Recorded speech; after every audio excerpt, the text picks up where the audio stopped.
246. Let's get to The Dead Don't Die from 2019. It's written and directed by Jim Jarmusch, stars a huge cast: Bill Murray, Adam Driver, Tilda Swinton, Tom Waits, Chloe Sevigny, Steve Buscemi, Danny Glover, Caleb Landry Jones, RZA, Austin Butler, Rosie Perez, list goes on. And the synopsis is: the focus is on the sleepy small town of Centerville, where the dead become undead. So I hadn't watched this one since it came out. I saw it in theaters. Overall, I'm a Jim Jarmusch fan. Patterson would be my favorite, and then probably Dead Man with Johnny Depp would be second. I think this was his follow-up to Patterson, so I was very excited.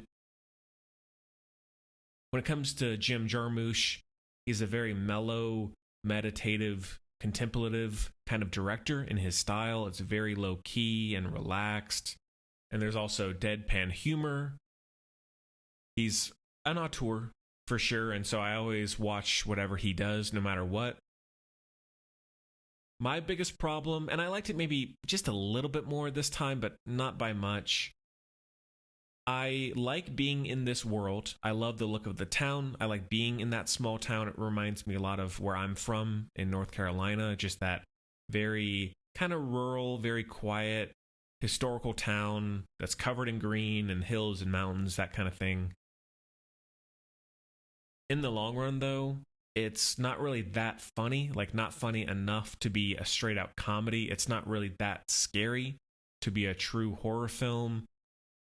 It's not really that emotional to really stick with you. It really just glides along in this middle ground, kind of driving the median, as I like to say sometimes.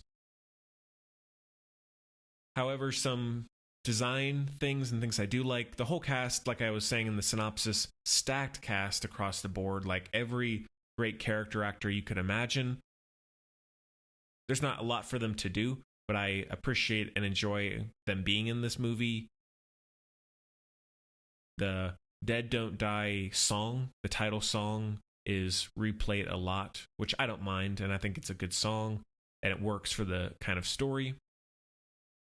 The design of the moon, where it's talking about fracking and the world is tilted on its axis, and the moon has this purplish blue hue and haze.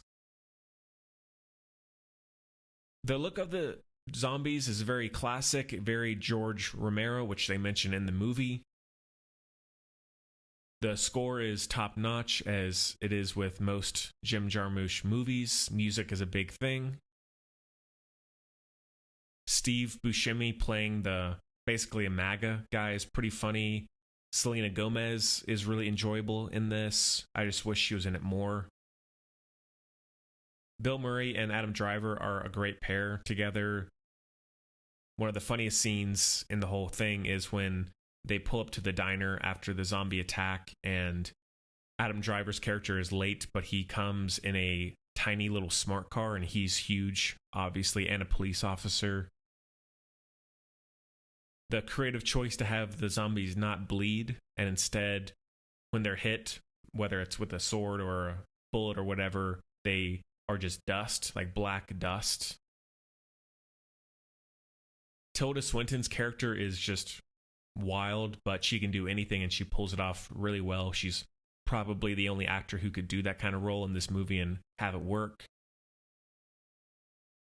When Selena Gomez's group is attacked and Adam Driver goes in and beheads them and comes out with Selena Gomez's head, or Tilda Swinton driving around town just knocking zombies' heads off. Like, there's a lot of really enjoyable, weird, strange scenes in this movie that definitely keep me engaged. Like, I'm never losing focus, really. I'm always wanting to be invested more. The meta stuff, the self-awareness, I don't really mind that. It's kind of in the Jim Jarmusch way, but the biggest problem writing-wise is the commentary about like fracking and the system and all that. It just it feels so insignificant. There's so little there to really think about in terms of the real world and how it connects to this zombie outbreak. Plus the ridiculousness of the movie, it's hard to take all that stuff that seriously. So I think they could have easily lost that from the script and it would have lost nothing. And on top of that, the ending is by far the worst part of the movie.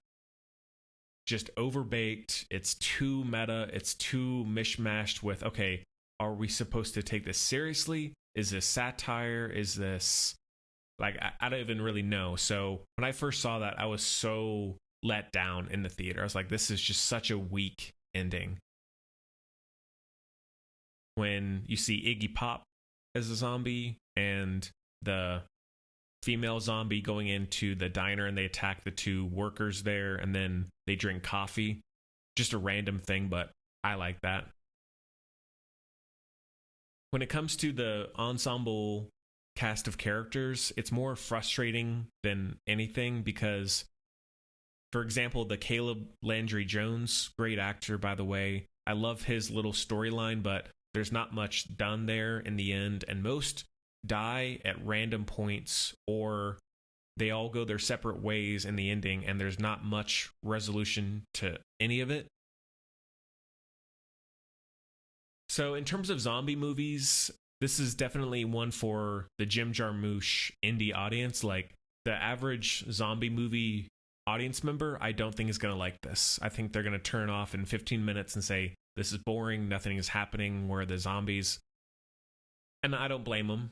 Not everything needs to be mass appeal. And I don't think Jim Jarmusch is ever going to be a filmmaker like that. Ranking wise for Jim Jarmusch, I mean, ranking wise for zombies, it would be pretty low on the list with my favorites. And same thing with Jim Jarmusch's movies. That is a light 3 out of 5